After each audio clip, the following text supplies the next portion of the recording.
Tuhan Yesus, tidak selalu dalam kehidupan kami mengalami apa yang baik, apa yang kami kehendaki, apa yang menyukakan hati kami, sebab yang merugikan diri kami. Sungguh, Roh Kudus yang memberikan penghiburan kepada kami, dan kami akan belajar kebenaran firman Tuhan, teladan Yesus Kristus, di dalam perenungan firman Tuhan pagi hari ini.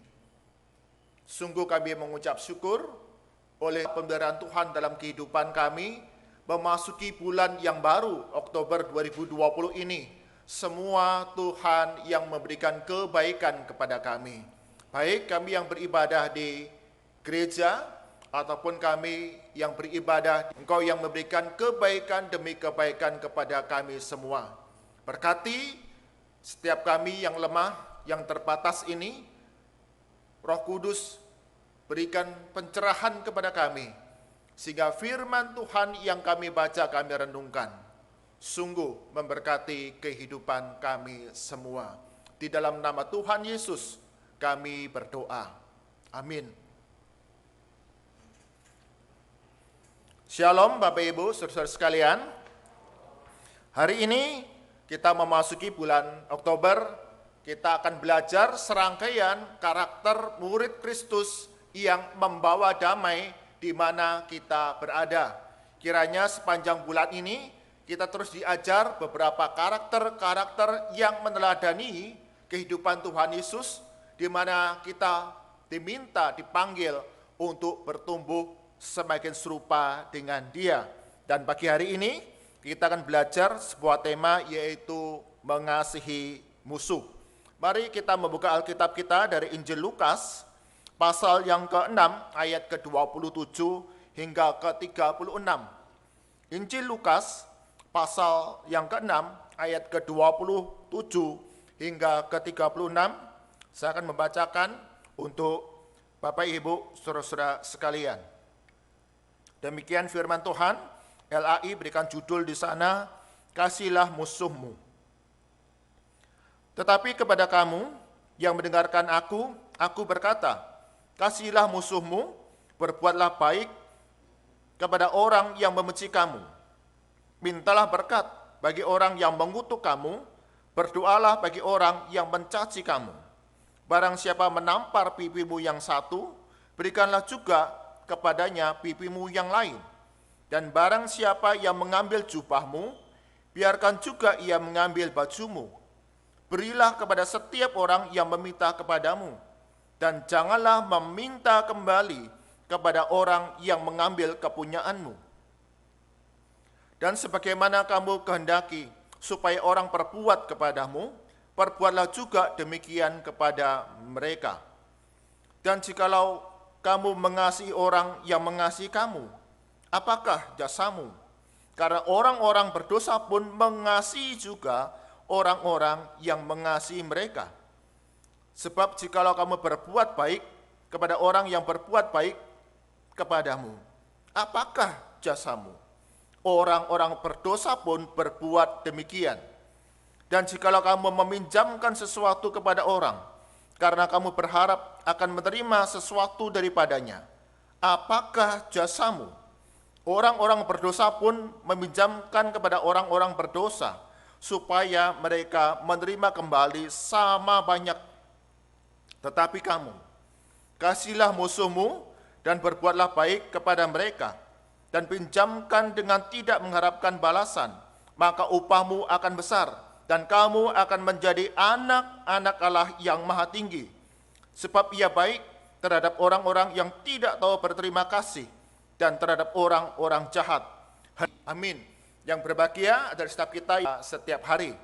Jemaat yang kasih Tuhan, dalam kehidupan kita pasti memiliki orang-orang yang kita kasihi. Orang-orang yang kita kenal dengan baik, kita akan mudah untuk mengasihi. Orang-orang yang mengasihi kita, orang-orang yang berbuat baik kepada kita, orang-orang yang membawa keuntungan kepada kita akan mereka yang merugikan kita, mereka yang menyinggung perasaan kita, mereka yang melukai hati kita. Tidak mudah bagi kita untuk mengasihi mereka. Apalagi mereka membenci dan memusuhi kita setiap hari, yang membawa kepada kita kerugian dan sakit hati yang menumpuk. Kita semakin sulit untuk mengasihi mereka. Konflik, pertikaian, pengalaman yang melukai hati, pengalaman yang menyinggung perasaan, pengalaman yang merugikan diri kita, membuat kita terpisah satu dengan yang lain. Pertikaian, pertengkaran, perselisihan, makin marah, makin benci, bahkan kita memusuhi mereka. Jemaat dikasih Tuhan, ada 3 orang sahabat. Mereka bekerja di sebuah pabrik di kota Tangerang. 3 sahabat ini bernama Iwan, Sutrisna, dan Anwarudin. Iwan ini punya kebiasaan berbicara, sukanya menghina dan memandang rendah temannya yang lain.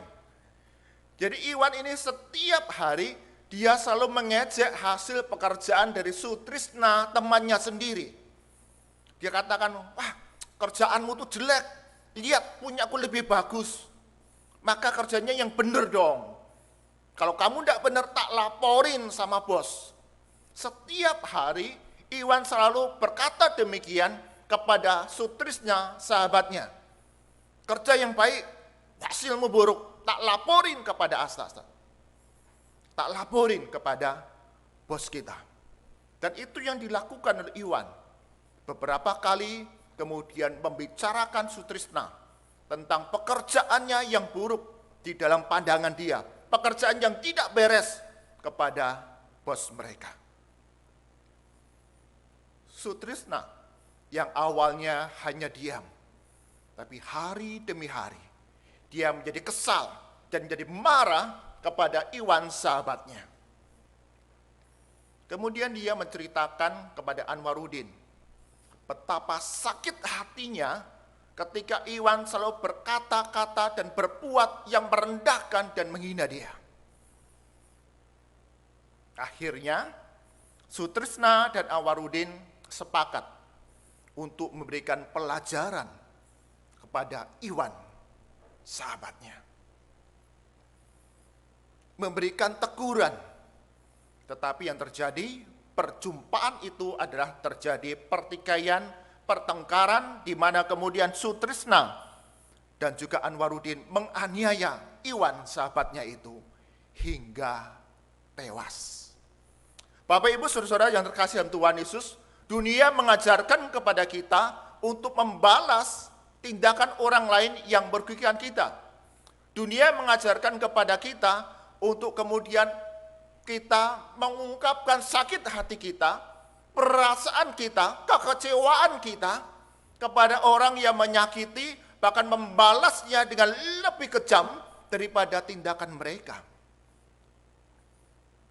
Lalu apa yang Tuhan Yesus ajarkan kepada kita orang Kristen terhadap orang-orang yang menyakiti kita? Bagaimana seharusnya kita orang-orang Kristen bersikap terhadap orang-orang yang membenci, dan kepada para murid, kepada saya, kepada jemaat sekalian yang ada di gereja ataupun di rumah. Dekat bagi orang yang mengutuk kamu. Berdoalah bagi orang yang mencaci kamu. Kasihilah musuhmu dan berbuat Allah yang maha tinggi.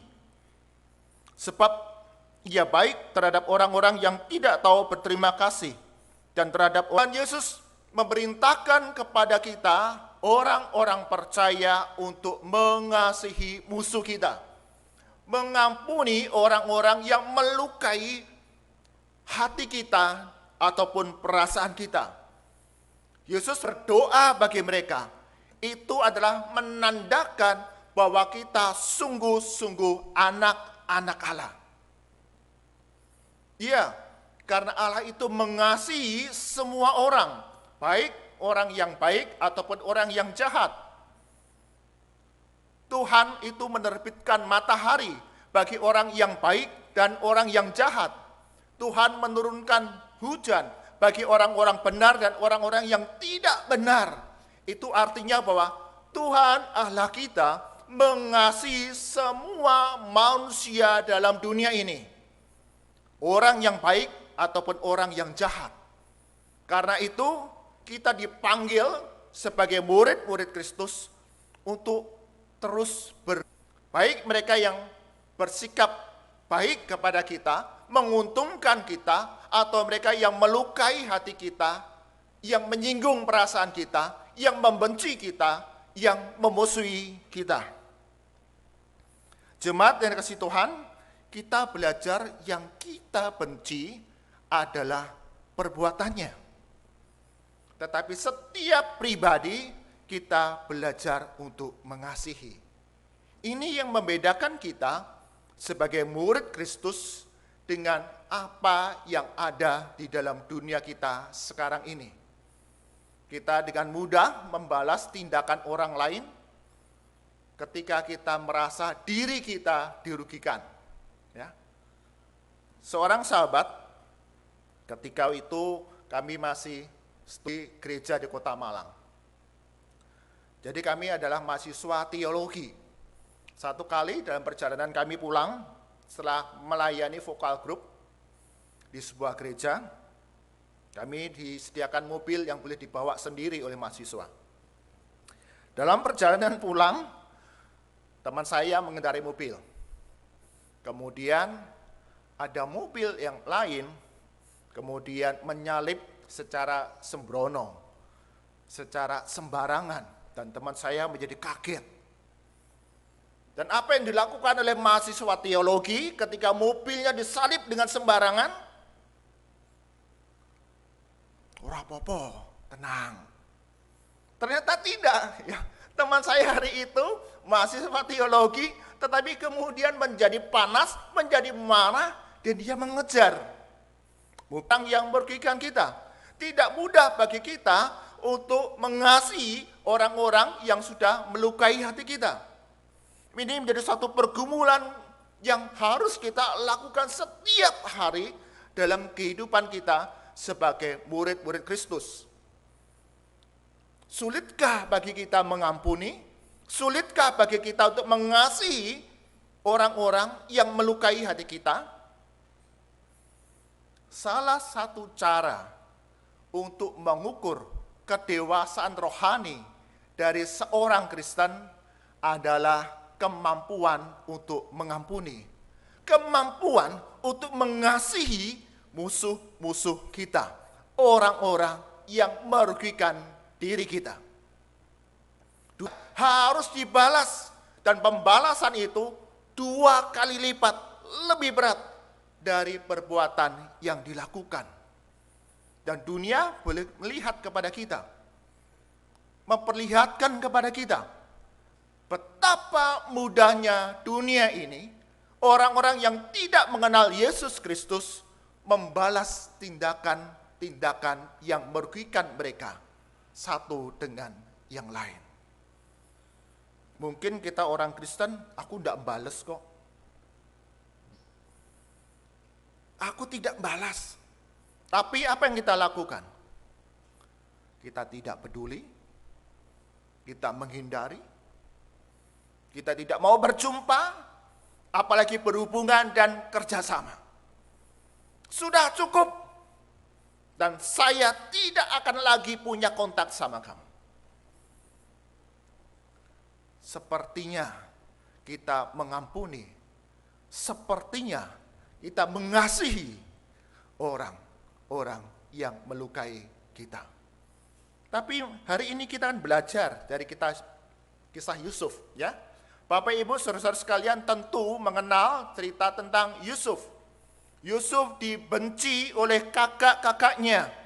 Mereka iri kepada Yusuf yang dikasihi oleh ayahnya. Satu kali kemudian Yusuf ini ditangkap oleh kakak-kakaknya, dilucuti pakaiannya, dimasukkan ke dalam sumur, dan dijual menjadi seorang budak. Negara yang asing bagi seorang remaja yang bernama Yusuf. Dan di Mesir, dia diolok, diejek, digoda, difitnah, dipenjara, dilupakan. Banyak penderitaan-penderitaan yang dialami oleh Yusuf akibat perbuatan dari kakak-kakaknya. Hingga satu hari, Yusuf menjadi orang yang kedua dalam kerajaan Mesir setelah Firaun. Yusuf yang bertanggung jawab untuk mengatasi bencana kelaparan yang hebat yang melanda seluruh dunia pada saat itu. Satu hari, kan untuk keluarga yang sedang kelaparan, mendapatkan gandum bagi keluarga yang kelaparan. Mereka meminta belas kasihan, meminta pertolongan kepada Yusuf yang sudah mereka sakiti. Apa yang dilakukan oleh Yusuf, Bapak Ibu? Apa yang dilakukan oleh Yusuf? Kita tahu, Yusuf tidak melakukan hal yang tidak baik. Kalau dunia bisa mengatakan, aku tidak peduli sama keluargaku. Aku balas tindakan mereka, aku tidak mau tolong mereka. Mereka tidak kenal aku pun akan membiarkan mereka. Jadi Bapak Ibu, kalau Yusuf membiarkan mereka, tidak peduli kepada mereka, apakah mereka akan mengenal Yusuf adalah saudara mereka? Tidak akan kenal. Tapi yang menarik, apa yang dilakukan oleh Yusuf? Kejadian 45 ayat ke-15 dicatat demikian. Ya. Yusuf dan ia menangis sambil memeluk mereka. Sesudah itu barulah saudara-saudaranya bercakap-cakap dengan dia. Luar biasa, orang yang sudah disakiti, orang yang sudah dilukai, orang yang sudah dirugikan, bahkan oleh saudaranya sendiri, kakaknya sendiri, tapi Yusuf bisa mengampuni dan mengasihi saudara-saudaranya. Dia meminta kakak-kakaknya itu mendekat. Saudara-saudaranya itu mendekat. Dan dikatakan di sana, mencium mereka semua. Merangkul mereka, memeluk mereka, menangis bersama-sama.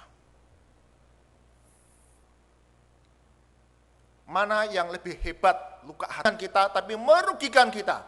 Mana yang lebih melukai hati kita? Bapak Ibu, kalau ada dua orang sama-sama melukai, sama-sama kemudian memaki diri kita.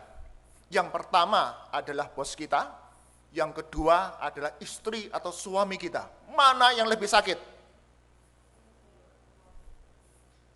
Orang yang terdekat dengan kita. Demikian pula Yusuf. Orang yang terdekat, kakaknya sendiri yang menjual dia. Tetapi sungguh Yusuf dapat mengasihi karena apa? Dia memandang, memelihara, menuntun jalan kehidupannya.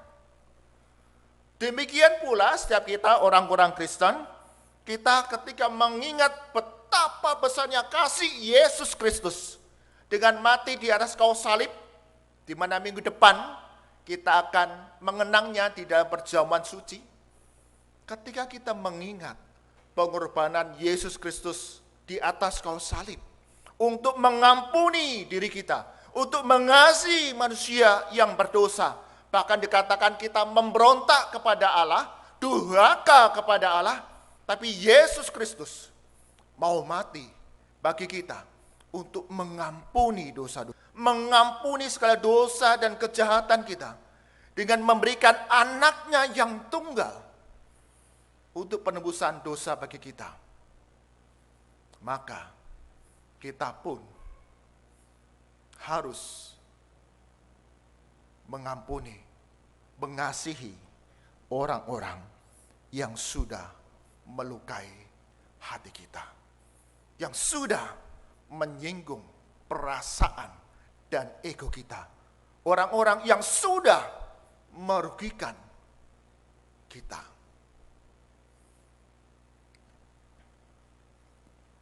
Sama seperti Allah sudah mengampuni diri kita, demikian juga kita harus mengampuni orang-orang yang mengecewakan diri kita. Di suatu desa tinggallah dua keluarga yang berdekatan. Yang satu adalah seorang keluarga dari seorang pemburu, dan yang lain adalah sebuah keluarga dari petani. Keluarga dari petani ini tentu pekerjaannya bercocok tanam. Dia menanam di dalam halaman rumahnya, di dalam pekarangannya, dalam ladang kebunnya berbagai macam tanaman, baik buah-buahan ataupun sayur-sayuran. Sedangkan keluarga sang pemburu setiap hari dia berburu binatang untuk ditangkap dan dijual dagingnya.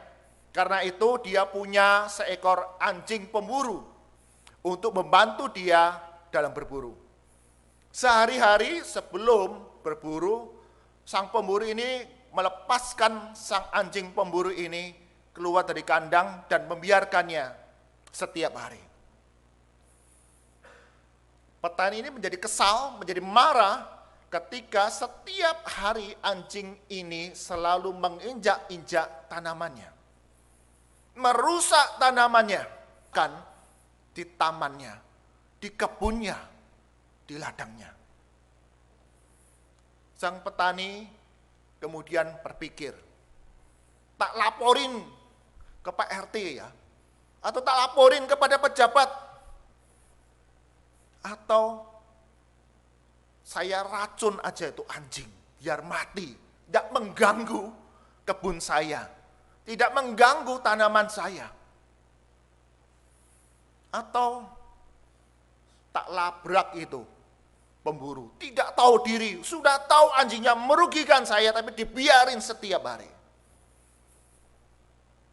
Tetapi sebagai seorang petani yang sudah mengalami kasih daripada Kristus, kasih daripada Allah yang memberkati dia, kemudian petani ini punya ide. Dia punya domba dan beberapa anak domba. Kemudian dia memilih satu anak domba yang paling cantik, paling baik, paling sehat, paling menarik. Dan kemudian memberikannya kepada anak dari sang pemburu. Anak sang pemburu ketika dia mendapatkan hadiah seekor anak domba yang begitu menarik, yang begitu lucu, dia senang. Setiap hari anak pemburu ini berlari-larian, bermain bersama dengan anak domba yang diberikan oleh sang petani. Tetapi ada satu masalah di sana. Setiap anjing pemburu itu dilepas dari kandangnya, selalu anjing ini berusaha memangsa dari anak domba yang sedang bermain-main dengan anaknya. Akhirnya sang pemburu berpikir, wah berbahaya bagi anak domba dan anak saya. Kalau begitu sebaiknya anjing ini jangan keluar kandarkan dari kandang. Sejak itu,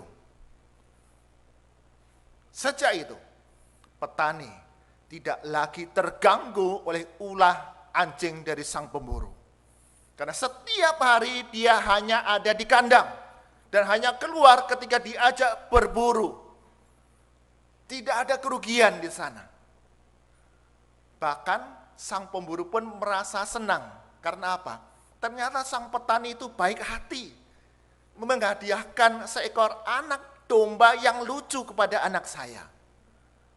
Dan sejak itu pula, keluarga petani dan keluarga pemburu ini hidup dengan damai, hidup dengan sukacita. Jemaat yang dikasihi Tuhan, adakah hati kita masih terbeban untuk mengampuni orang-orang yang sudah merugikan kita?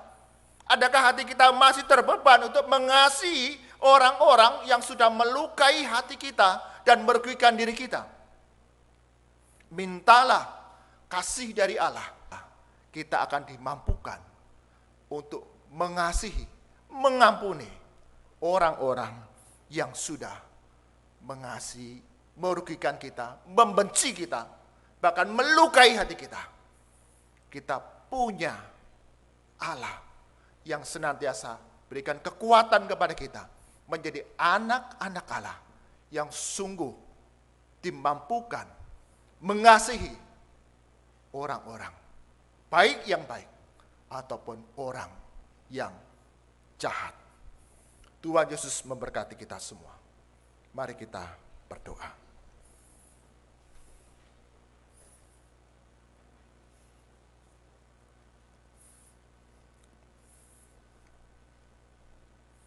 Bapa kami dalam surga, sungguh kami mengucap syukur.